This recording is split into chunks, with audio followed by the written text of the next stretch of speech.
Fala pessoal, tudo bom? No vídeo de hoje a gente vai falar sobre uma notícia que eu acabei pesquisando, né? E tá saindo aí nos jornais, nos noticiários, que é sobre a digissexualidade. É um termo aí que ele não é novo, ele não é recente, mas cada vez mais a gente acaba discutindo sobre essa situação tecnológica, talvez sobre esse fetiche tecnológico.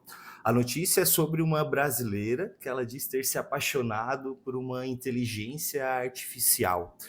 E aí esse termo, né, digissexualidade, ele acaba sendo usado para descrever pessoas que têm uma atração emocional, afetiva, até mesmo sexual por essas tecnologias.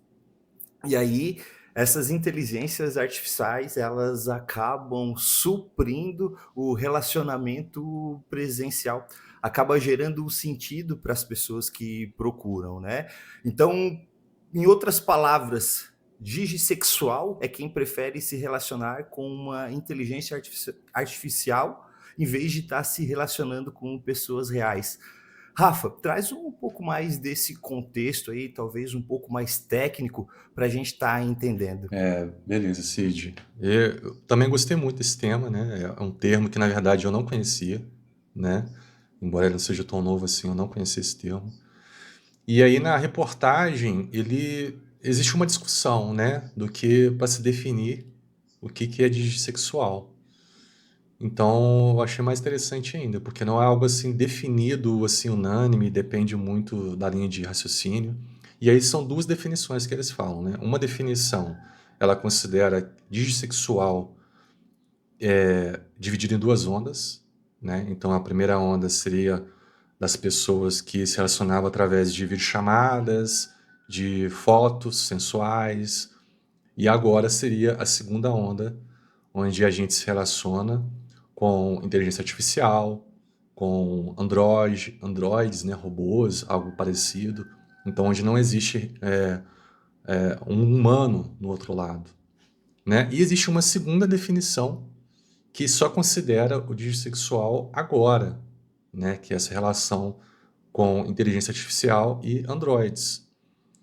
E eu, particularmente, acho mais que a segunda, porque o argumento que ele utiliza é que se a gente considerar que nudes, né, videochamada, isso torna uma pessoa dissexual, todo mundo vai ser dissexual em algum ponto, né?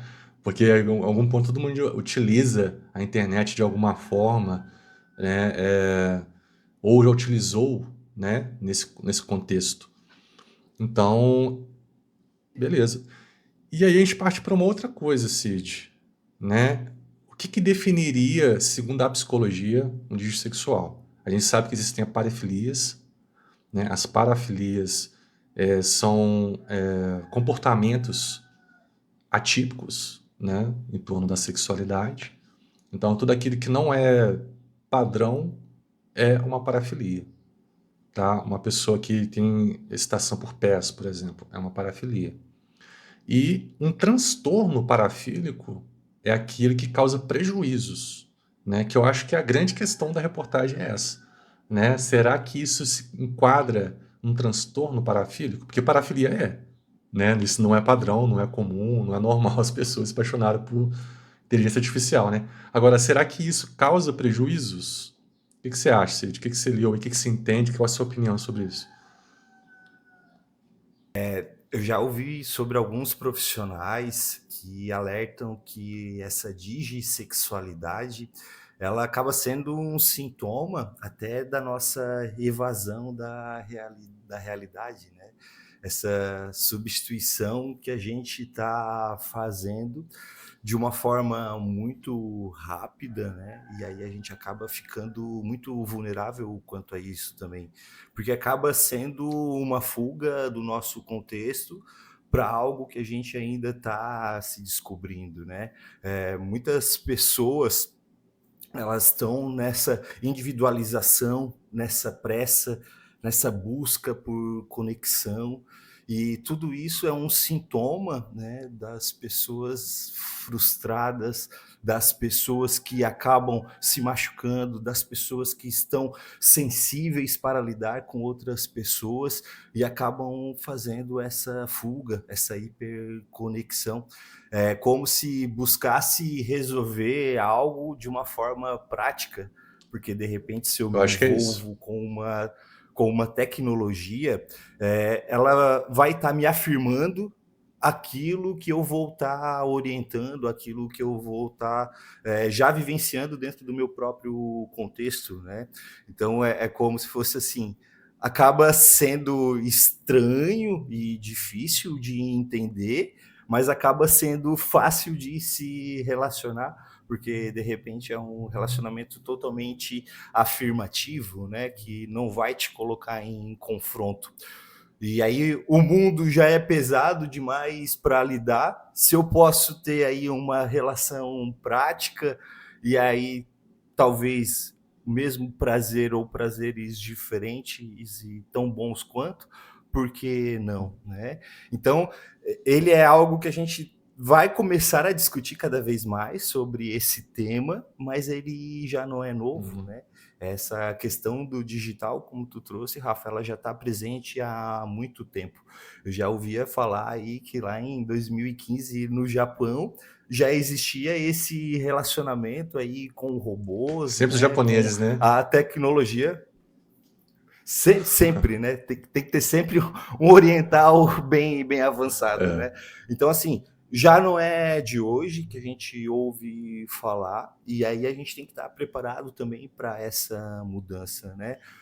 Se a gente pegar as mudanças aí que aconteceram em 20 anos na área da tecnologia, a gente não conseguiu acompanhar totalmente. E aí tá cada vez mais rápido isso, então é entender que vai fazer parte desse contexto, mas também problematizar o que está por trás disso, né? Talvez essa fuga, essa busca. E você não deu a resposta. Você acha que traz prejuízos ou não? Aí vai depender muito do sujeito e da relação que ele está tendo com o mundo, né? Entendo que neste momento, como é algo ainda que não é uma tendência, ainda não é prejudicial, mas conforme vai avançando e aí as pessoas vão entrando, né, dentro desse paradoxo contemporâneo, eu entendo que pode ser algo que vai agravar, né, a questão da saúde mental, principalmente frente aos relacionamentos, essa busca por individualização cada vez mais. Mas no momento eu não vejo como uma problematização. É. Beleza. Eu já vou começar dando minha opinião, uma resposta de início e vou depois explicar, né? Eu acho que traz prejuízos, né? Porque essa saiu um processo recentemente sobre o chat GPT de um menino que, né, acabou tendo uma decisão errada sobre a própria vida, né? Acabou perdendo a vida por conta de um relacionamento com o ChatGPT, aonde ele ia falando coisas sobre a depressão dele, o ChatGPT foi reafirmando, né, as coisas que ele pensava ao ponto de incentivar ele a atentar contra a própria vida, né? E quando a gente fala do relacionamento, igual você estava falando aí, Cid, a inteligência artificial ela é programada para te atender, né, aos seus desejos, para que você goste de se relacionar com ela, para que você continue se relacionando com ela. É a mesma ideia do algoritmo das redes sociais, né, em que ele tenta mostrar o que você quer ver. Então existem essas bolhas, né, e a inteligência artificial é um patch digital que ele quer te agradar a todo custo para que você continue fazendo isso. E a médio e longo prazo, a pessoa ela fica ensimesmada, né? Ela aumenta a bolha da solidão. Ela aumenta uma espécie de ego, de necessidade de não estar sozinha, mas aonde ela não, de fato, deixa de estar sozinha. Ela aumenta a solidão com uma inteligência artificial, aonde ela recebe, né, esse afeto, né, igual essa brasileira falou aí, onde que ela foi isso que ela buscou, afeto, respeito, não ser julgada, né? Mas o mundo não é assim. O mundo não é assim. A gente não veio ao mundo para viver um sonho. né? O sonho faz parte do mundo, mas não é, o mundo em si não é um sonho. O mundo ele tem sofrimento, ele tem várias coisas que a gente não gosta. Então, uma pessoa que ela, imagina uma pessoa a longo prazo, né? Porque isso deve ser muito bom, imagina, você se relacionar com a inteligência artificial que faz tudo que você quer, tem um robô que faz tudo que você quer, é óbvio que você vai sentir prazer nisso, né? Mesmo que seja por um momento. A médio e longo prazo, a dificuldade de relacionar com outras pessoas, de trabalhar com outras pessoas, né, de enfrentar as dificuldades do mundo, as coisas que acontecem que a gente não planeja.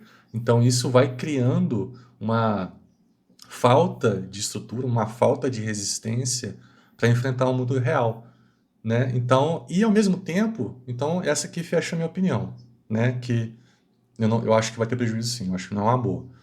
Mas a gente vive num mundo que está cada vez mais sozinho. Então, como é que a gente resolve isso, né? Se a gente está com uma pandemia de pessoas solitárias, isso traz prejuízo. A gente se cuida menos quando a gente está sozinho, né? Então, como resolver isso sem que seja com a inteligência artificial, né? Eu acho que isso é uma pergunta que a gente não vai conseguir responder ainda, mas fica aí a pergunta, né? E aí, e aí trazendo, né, uma conclusão, entendo que essa adaptação ela sempre vai existir. E aí, se a gente olhar para um futuro, talvez essa problematização e essa adaptação ela acaba sendo aí difícil de entender. Mas eu me lembrei, né, do filme A Guerra do Fogo, né, naquele período paleolítico lá, mais de 80 mil anos atrás, como tudo começou, né?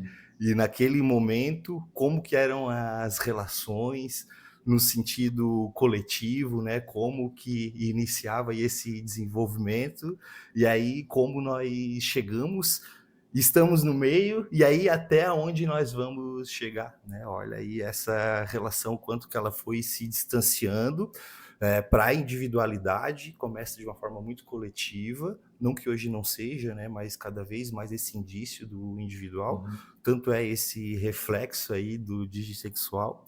Só que aí a gente vai se adaptando, né? Então eu acho que Sim. a nossa maior característica ela vai ainda predominar num futuro breve.